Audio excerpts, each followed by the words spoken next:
بسم اللہ الرحمن الرحیم۔ رمضان المبارک میں بعد نماز فجر روزوں سے متعلق ضروری مسائل۔ مسئلہ، یہ روزے کی نیت کے بارے میں ہے کہ زبان سے نیت کرنا اور کچھ کہنا ضروری نہیں، بلکہ جب دل میں یہ دھیان ہے کہ آج میرا روزہ ہے اور دن بھر کچھ کھایا نہ پیا تو اس کا روزہ ہو گیا۔ اور اگر کوئی زبان سے یہ بھی کہہ دے کہ یا اللہ میں روزے کی نیت کرتا ہوں، یا عربی میں کہہ دے بصوم غد نویت، تو بھی بہتر ہے۔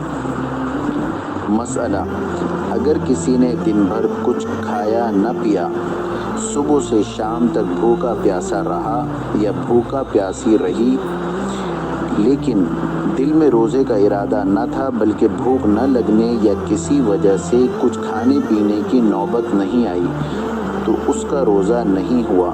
اگر صرف دل میں روزے کا ارادہ کر لیتے تو روزہ ہو جاتا۔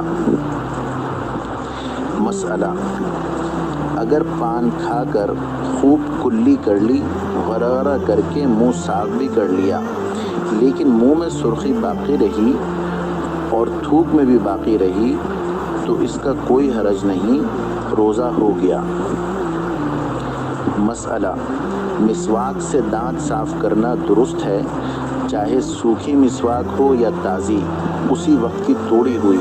اگر نیم کی مسواک ہے اور اس کا کڑوا پن منہ میں معلوم ہوتا ہے تب بھی مکروہ نہیں، روزہ ہو گیا۔ اللہ تعالی ہمیں عمل کی توفیق عطا فرمائے۔